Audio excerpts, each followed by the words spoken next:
Recording लगा देते हैं आपको। हाँ भाई, दिशता गोयल। दिशता जी, पहला वाला सर्किल कैसे बनेगा ये? क्यों दिशता? ये जो पहला वाला सर्किल है, ये ड्रॉ कैसे हो?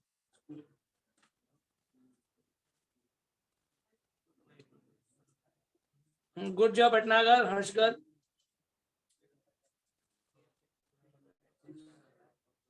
केशव, कृष्णा, ठीक है।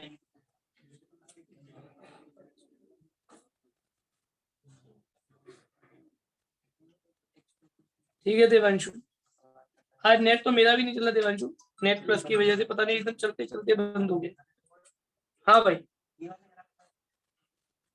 तो बात चल रही थी कैसे बनेगा ये जतिन गौर, पहला वाला सर्किल क्या है ये? हाँ भाई बता रहे हैं, तो पहला बोला है, सही है। चलो ये बताओ, पहला बोला कौन सा बनेगा? पॉजिटिव एक्स एक्सिस या positive y x, positive x axis या नेगेटिव एक्स एक्सिस? ऊपर साइड, इधर नहीं। चलो तो जतिन भाई ने कहा कि ये पैराबोला ऐसा बनेगा, देखो तालिका, एक्स स्क्वायर बराबर वाई, यानी y equals to x square, correct है।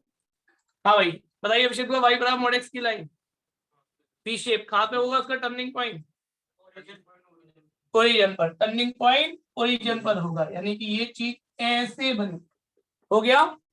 मैंने आपसे कोई एक्सिस नहीं कहा, मैंने आपसे कोई क्वाड्रेंट नहीं कहा, मैंने कोई एक्सिस नहीं कहा, मैंने कोई क्वाड्रेंट नहीं कहा, मैंने तो कहा इन दोनों के द्वारा बाउंडेड। तो इन दोनों के द्वारा बाउंडेड रीजन का देखना, ये आ रही है लीफ, आ रही है या नहीं? अगर मैं केवल फर्स्ट क्वाड्रेंट कहता तो केवल इधर की लीफ आती, अगर मैं केवल सेकंड क्वाड्रेंट कहता तो केवल इधर की लीफ आती है या नहीं? पर मैंने तो क्या कहा, इन दोनों के द्वारा बाउंडेड। तो यानी अगर मैं इसका नामकरण करूं तो ओ ए बी सी डी। हाँ भाई, तो रिक्वायर्ड रीजन अगर मैं लिखने बैठूं तो क्या लिखूंगा? ओ A B O C D O, यानी करिए पढ़िए इस नाम को तसल्ली से।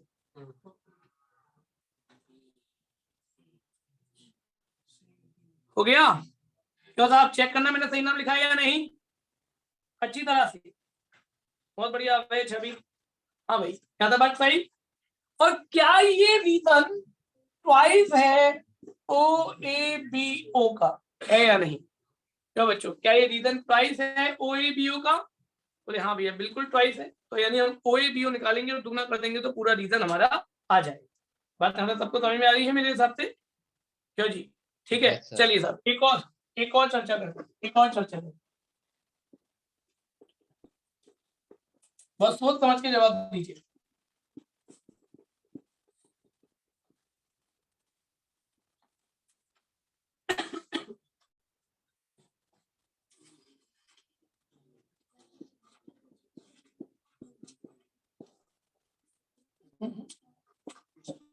छोटा, हाँ जी,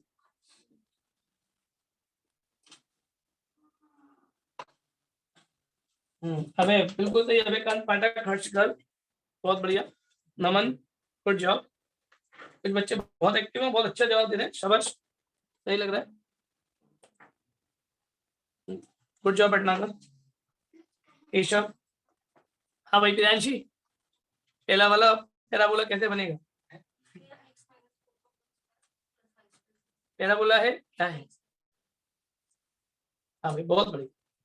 बोले भैया पहली बात तो ये कि आपने अभी सर्किल सही ढंग से लिखा ही नहीं है, तो पहला वाला सर्किल ही पहले आप उसे स्टैंडर्ड कर लीजिए। Good job, good. X square minus 8x plus y square equals to 0। बोले भैया अभी ये सर्किल अभी नहीं है, अभी सर्किल बनाने में टाइम लगेगा, क्योंकि आपको सर्किल ड्रॉ करने के लिए सेंटर चाहिएगा और सेंटर निकलेगा स्टैंडर्ड से। तो कंप्लीटिंग द स्क्वायर, 4 का आधा 2, सॉरी 8 का आधा 4, 4 का स्क्वायर यहाँ जोड़ दिया और मैं 4 का स्क्वायर यहाँ, एक्स माइनस 4 का whole square plus y square equals to 16। हो गया? तो यहाँ तक बात सही।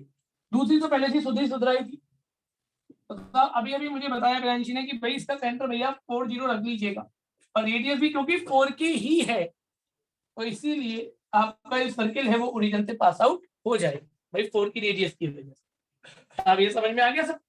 दूसरा वाला कैसा बनेगा सर्किल द्वारा? दूसरे वाले सर्किल का सेंटर क्या लूं? सेंटर 0 0, सेंटर 0 0 ले लीजिए और रेडियस 2 की 2 यहाँ कहीं होगा, ये हो गया। तो भाई इनके बीच में ये रीजन आ रहा है क्या, ये पॉइंट 2,0 हो गया, निकाल सकते हैं ये रीजन विदाउट। इसको इधर इकट्ठा कर लाए, कंप्लीट में स्क्वायर करने के लिए 8 का आधा 4, 4 का स्क्वायर दोनों तरफ जोड़ दिया, x - 4 का whole square plus y square equals to 16। तो सेंटर क्या हो गया मेरे भाई, बोले भैया सेंटर हो गया 4,0, x के साथ माइनस वाला, y के साथ 0, और बेटा रेडियस कितनी है 4 की, ऑब्वियसली बात है ओरिजिन से पास आउट हो जाएगा। दूसरा वाला तो सुधरा है, ये सेंटर हो गया ओरिजिन, रेडियस हो गई 2 की, सेंटर ओरिजिन रेडियस 2 की लेके ड्रॉ कर दिया। अब 4 की होती तो यहाँ से चला जाता है या नहीं, बात यहाँ से सबको समझ में आ गई, बिल्कुल ठीक, गुड जॉब विशाल। ठीक है प्रबल, हाँ भैया था, मेरी बात समझ में आ गई सबको बच्चों। तो पहले रीजन समझ में आ गए ना सबको, अगर आपने ये चैप्टर सीख लिया, ये चीज सीख ली, तो आपको कहीं भी प्रॉब्लम नहीं होनी, कहीं भी मिनट भर में भी प्रॉब्लम नहीं होनी चैप्टर के अंदर, क्योंकि जिसका डायग्राम सही 80% चांसेस है कि सवाल सही, और अगर डायग्राम गलत तो 100% चांसेस है कि सवाल गलत, ध्यान रखिए। ठीक, चलिए एक लास्ट डायग्राम और ड्रॉ कर रहा हूँ, देखता हूँ क्लास कितनी एक्टिव रहेगी इस लास्ट डायग्राम के साथ, फिर आपसे बात करेंगे।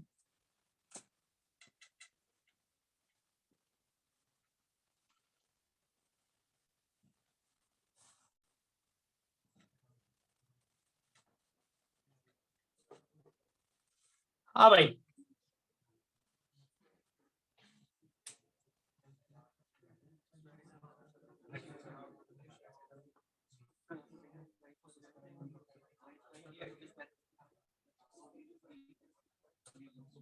पहली वाली तो साफ सुधर कर हो जाएगी। चल सुधार, अभी अबे पार्ट पार्ट आज सुधार के क्या बन जाएगी अबे,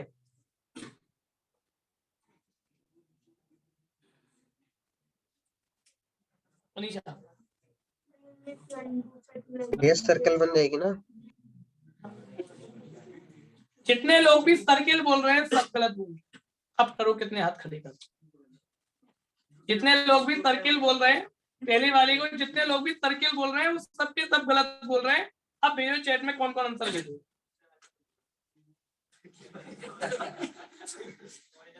ठीक है,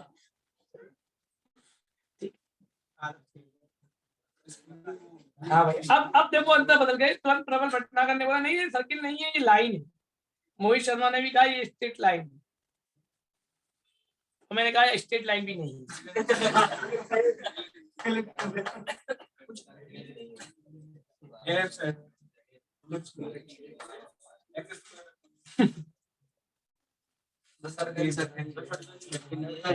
सर्किल नहीं। आप लोग बिल्कुल सही सोच रहे हैं कि पहले हम स्क्वायरिंग करेंगे और स्क्वायरिंग कर कर आप x square plus y square equals to 5 लाएंगे। यहाँ तक सबने सोचा, सबका लॉजिक सही था कि सर्किल है, बट ये सर्किल नहीं बच्चों, ये सेमी सर्किल है। क्यों है सेमी सर्किल, उसका रीजन समझिए। जब आप सर्किल बनाएंगे इसमें √5 रेडियस का, तो ऐसे बनाएंगे ना, बट वाई की वैल्यू हमेशा पॉजिटिव रहनी है या नहीं भाई, एक्स कुछ भी डालिए वाई पॉजिटिव आएगा कि नहीं, √2 भी 1.1414 लिखा जाएगा, प्लस माइनस नहीं, यानी y की वैल्यू कभी नेगेटिव आएगी क्या, नहीं आएगी, तो नीचे की तरफ ग्राफ जाएगा क्या, नहीं जाएगा, यानी कि ये क्या है बच्चों, semi circle. It is not the circle, it is semi circle.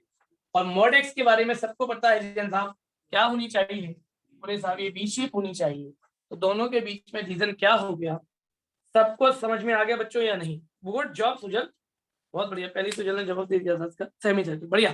तो बात सबको समझ में आ गई बेटा, क्या कहा, कैसे पहचाना, क्लियर हो गई। इसी का एक और भाई है, अगर आप 1 मिनट दिमाग लगाएंगे तो मुझे इसका भी जवाब दे सकते हैं, ये क्या बनेगा,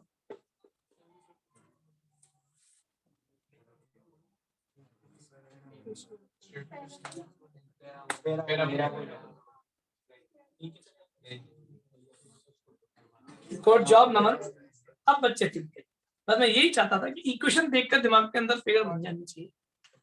भैया स्क्वायरिंग करेंगे x + 1, एक पे स्क्वायर नहीं, पक्की बात है पैराबोला, ठीक है। पैराबोला बनाने के लिए वर्टेक्स ढूंढते हो, डायरेक्शन ढूंढते हो, डायरेक्शन पता चल गया y² = 4ax यानी पॉजिटिव x एक्सिस। वर्टेक्स निकालने के लिए दोनों को 0 रख दो, यही बताया था मैंने वीडियो में भी। तो x + 1 को 0 रखोगे नहीं देखिए तो दोबारा देखिएगा आज इस चैप्टर को लगाने से पहले, इसीलिए बनाई गई है वो वीडियो, नहीं तो कोई नीड नहीं थी। x बराबर -1, y बराबर 0, ठीक है बच्चों। तो बच्चों -1, 0 यहाँ आएगा, कहीं आएगा कि नहीं। पैराबोला कैसा बनना चाहिए था, कायदे से ऐसा ही बनना था, बट क्योंकि y नेगेटिव नहीं हो सकता इसीलिए कैसा पैराबोला बनेगा, सेमी पैराबोला। बात समझ में आ गई सबको। अगर मैं इसके आगे माइनस लगा के दे देता तो पैराबोला ही बनता, बट कहां की तरफ का बनता, नीचे की तरफ, पॉजिटिव की तरफ नहीं बनता। सबको तैयारी हो गई सारे कर्वों की, क्यों बच्चों, सबके दिमाग में कर्वों का अरेंजमेंट सेट हो गया। तो अब इस चैप्टर की बात करते हैं, डालेंगे heading area bounded by the curve. सबको अच्छी तरह से आ गया बेटा, जल्दी से हैंड दे दिया यस लिखकर बीच में चैट बॉक्स में। अगर किसी को कोई डाउट रह गया तो बोलिए।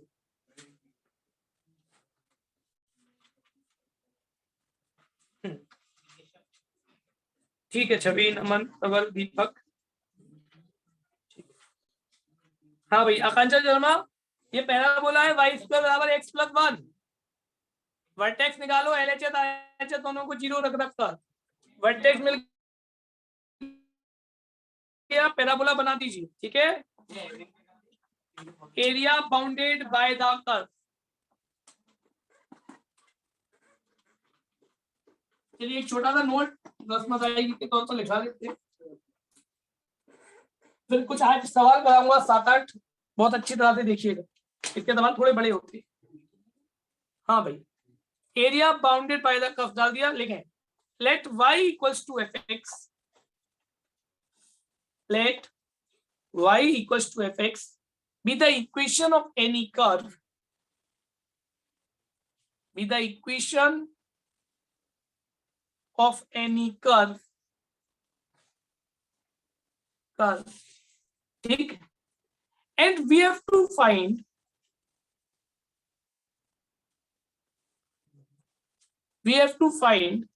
the area, we have to find the area bounded by y equals to fx, y equals to fx and x-axis between the lines x equals to a to x equals to b, x equals to a to x equals to b, then it can be done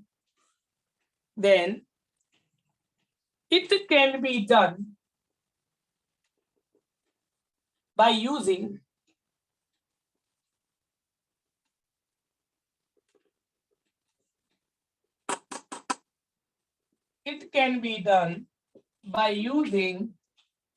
ये लिखेंगे formula. भैया एक बार ये repeat कर दो। क्या बेटा,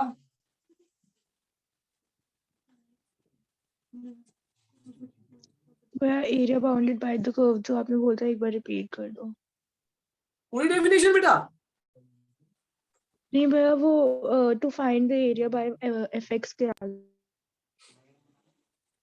fx between the lines y equals to fx and x-axis between the lines x equals to a to x equals to b,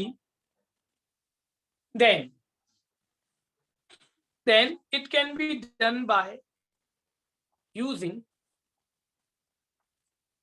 a equals to x equals to a to x equals to b y dx। देखिए साहब, मान लीजिए कि ये y equal to f x का curve है, ये x equal to ए की लाइन है, ये x इक्वल टू बी की लाइन है, और हमें ये एरिया पता करना है कि भैया इस कर्व ने x एक्सिस के साथ क्या रीजन बाउंड किया। तो हमारा तरीका क्या होगा, हम पता है इस पर एक स्ट्रिप मान लेंगे, एक स्ट्रिप मान लेंगे, स्ट्रिप मतलब एक डंडी सी मान लेंगे, ठीक है ना, जिसकी चौड़ाई फ्लेक्सिबल होगी कर्व के अराउंड। हमने मान लिया इसकी लेंथ y है और उसकी जो चौड़ाई है वो dx है, क्योंकि मूविंग है ना, बड़े रख सकती है dx। तो फॉर्मूला हो गया, हम इस छोटे से का एरिया निकालेंगे y इंटू डी एक्स और इसको इंटीग्रेट कर देंगे कहां से लेकर कहां तक, ए से लेकर बी तक। फिजिक्स वाले बहुत जानते हो, फिजिक्स में बड़ा कराया जाता है। एक छोटा सा मान लिया और उसको इंटीग्रेट कर दिया वहां से लेकर वहां तक, तो पूरा कवरिंग एरिया आ गया, है या नहीं। और आप लोग मैथ्स वाले डेफिनेट में जानते हैं, डेफिनेट इंटीग्रल जब मैंने पढ़ाया था तो मैंने क्या कहा था कि x equal to a to b f x d x क्या डिनोट करता है, बोले उस एरिया को डिनोट करता है जो उस कर्व ने एक्स एक्सिस के साथ उन लिमिट्स के बीच में बाउंड किया, है या नहीं। यही तो है। तो यानी हमें जब भी हमें एरिया निकालना होगा तो हम इस फॉर्मूले का यहाँ पर यूज करेंगे। अब इस फॉर्मूले को मैं 3 स्टेप में बांटता हूँ, ध्यान से सुनिए, 3 स्टेप्स में बांटता हूँ, यानी वर्किंग रूल लिखाता हूँ आपको इन सवालों को करने का। बड़ा सीधा सा सरल सा वर्किंग रूल, बड़े ध्यान से सुनते जाइएगा। पहली line, step number 1, step number 1, first of all sketch the all curve and find the required reason. Find the required reason. हाँ भाई, सबसे पहले क्या करेंगे, सारे कर्वों को ड्रॉ करेंगे साहब और रिक्वायर्ड रीजन ढूंढ कर लाएंगे, जो अभी अभी मैं इतनी देर से चर्चा कर रहा हूं। ठीक है, कौन सा रीजन मुझे निकालना है ये तय करेंगे। स्टेप नंबर 2 संभाल,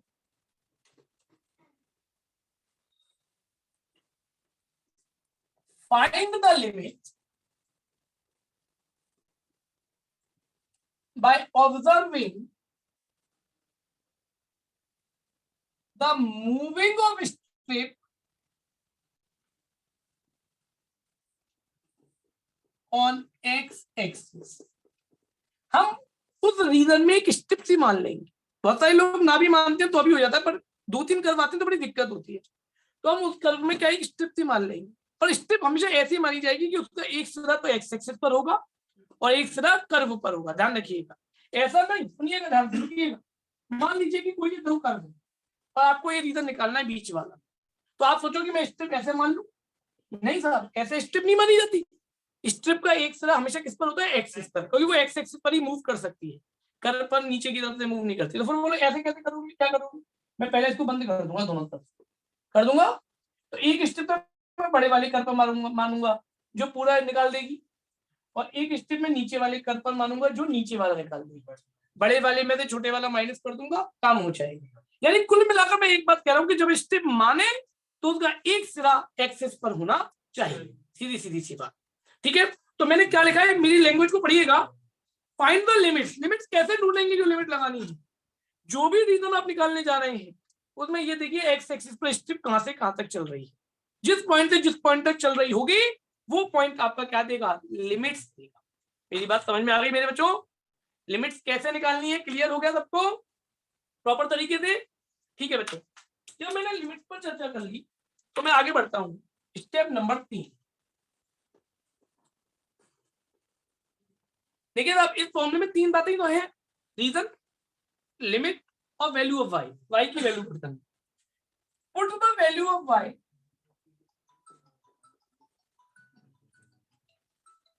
हाइड्रोज, हाँ कोई दिक्कत नहीं, यही नंबर है। हाँ हाँ ठीक है, ओके बेटा, थैंक यू। हाँ भाई, put the value of y from the equation of that curve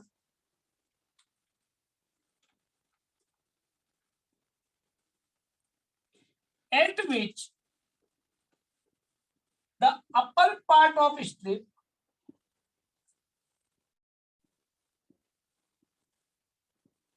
move। इस लाइन को जरा ध्यान से पढ़ना फिर से बच्चों एक बार।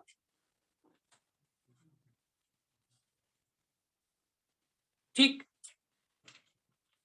Put the value of Y, Y की वैल्यू पुट करनी है, कहां से करनी है, उस कर्व की इक्वेशन से। बोले एक ही होगी कर्व, नहीं साहब अभी तो 3-3 4-4 कर्व आएंगे एक ही सवाल।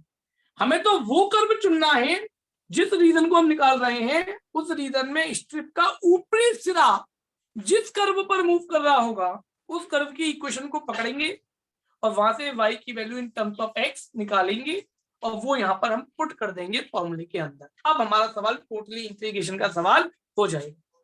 फिर हम इंटीग्रेशन करेंगे, लिमिट पुट करेंगे और हमारे पास आंसर आ जाएगा। 3 स्टेप को एक बार ध्यान से अपने जहन में बसा लो, क्योंकि अब अगले तीनों बार हम इन्हीं 3 स्टेप के हिसाब से काम करेंगे।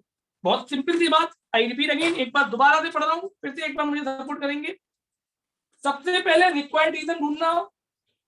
जब रिक्वायर्ड रीजन आ जाएगा मेरे बच्चों, तो उसके बाद लिमिट ढूंढना। लिमिट कहां से ढूंढेंगे? बोले मैं ये देखूंगा स्ट्रिप एक्स एक्सिस पर कहां से कहां तक चल रही है, कहां से कहां तक मूव कर रही है, वहां से मैं लिमिट ढूंढ लूंगा।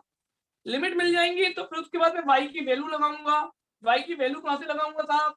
स्ट्रिप का ऊपरी सिरा। देखिए लिमिट निकालने के लिए निचला सिरे का सहारा लिया और वाई की वैल्यू निकालने के लिए ऊपरी सिरा। ऊपरी सिरा जिस कर्व पर मूव कर रहा होगा उस कर्व की इक्वेशन को ढूंढूंगा, उसमें वाई की value in terms of x निकालकर यहाँ पुट कर दूंगा, मेरा काम हो जाएगा। बात समझ में आ गई सबको? कि बस यही इस चैप्टर का पूरा कंसेप्ट है। इन्हीं 3 वर्किंग रूल्स में, 3 स्टेप्स में पूरा चैप्टर छुपा हुआ है बच्चों। कोई नई टाइप्स नहीं बनेंगी, कोई नई लैंग्वेजेस नहीं बनेंगी, कोई नए फॉर्मुलेज नहीं बनेंगे, कोई नए तरीके नहीं बनेंगे। हर बार मैं केवल इन्हीं 3 स्टेप से सवाल करूंगा। ठीक है साहब? अब चलते हैं कुछ सवालों की तरफ। 5-7 सवाल देखते हैं अलग अलग तरीके के, फिर उसके बाद हम लोग काम की तरफ बढ़ेंगे। ठीक है, चलो बच्चों, नोट कर लिया होगा तुमने, उम्मीद कर रहे हैं।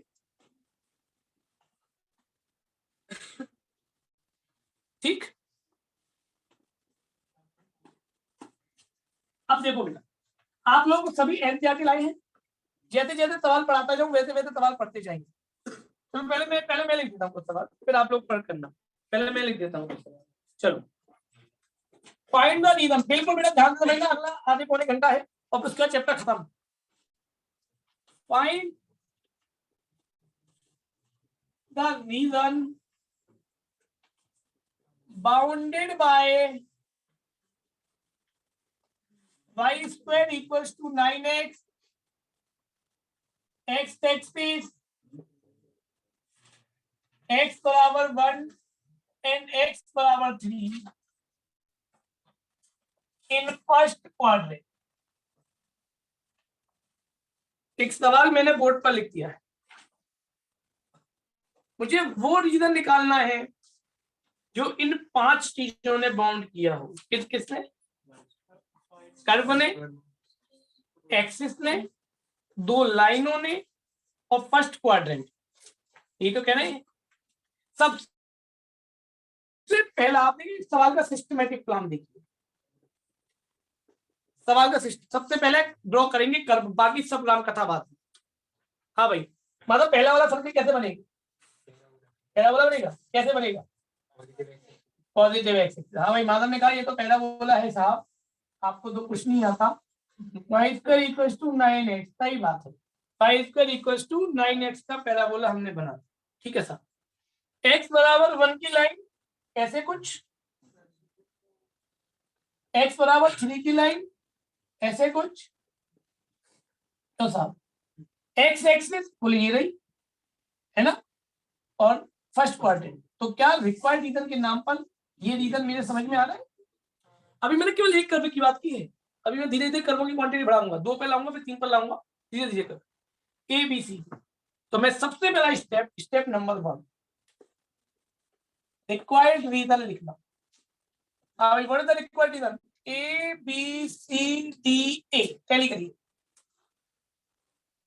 ए बी सी डी ए। हो गया कि नहीं? ठीक, ये रीजन एक ही कर्व से बना है, कहीं कोई पार्टीशन डालने की जरूरत नहीं। अब मानेंगे इस पर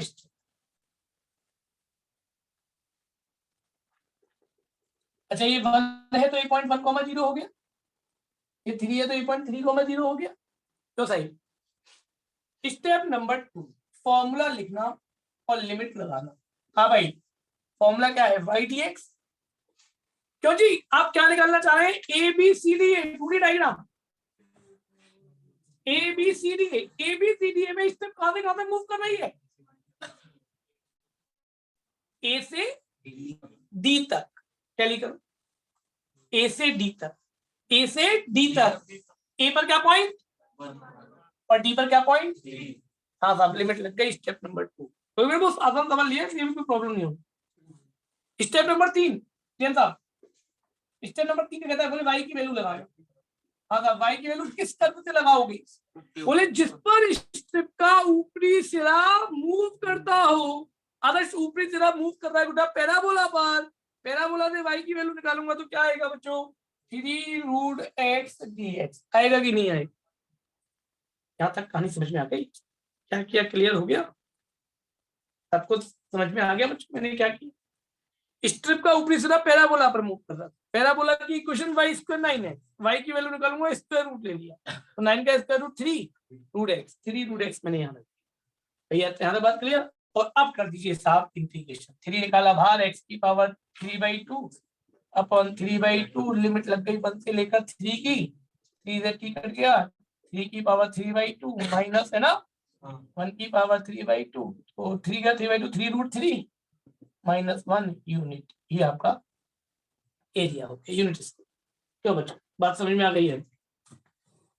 ठीक, ये पहले 3 स्टेप समझ में आए कैसे की? लिमिट कहाँ कैसे लगाई, कहां से कहां तक मूव कर रही है स्ट्रिप? 1 से लेकर 3 तक, तो 1 से लेकर 3 की लिमिट।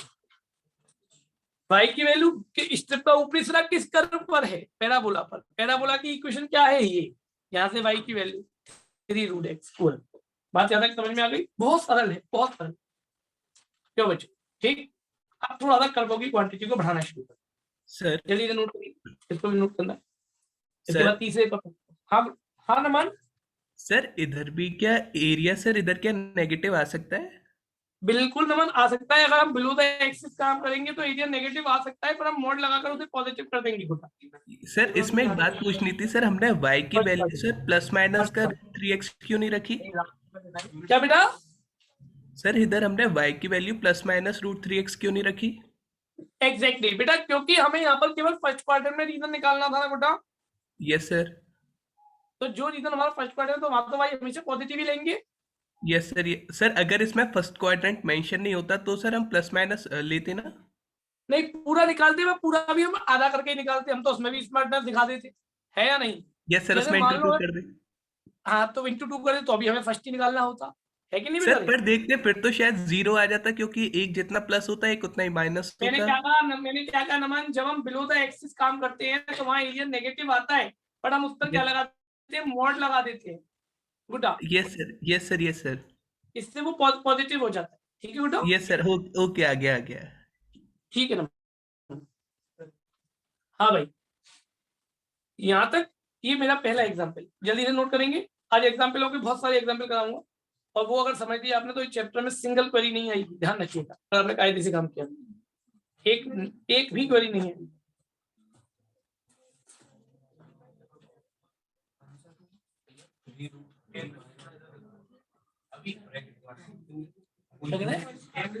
ठीक ठीक है, अगली बार ध्यान रखें।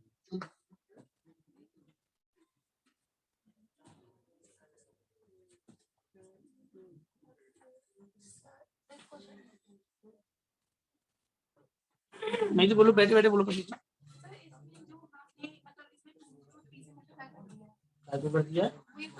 मेरा भला हो, ये तू गया ऊपर लिमिट पुट कर दी, पहले अपर लिमिट लोअर लिमिट,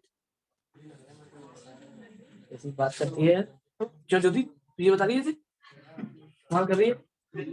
तू तो गया ऊपर, पहले अपर लिमिट लगाई और लोअर लिमिट लगा दी। डेफिनेट इंटीग्रल कैसे करते हैं? हाँ ये कैसे कहा करते हैं? हाँ भाई चलो बच्चों, समझ में आ गया आपको यहाँ तक बच्चों? रफ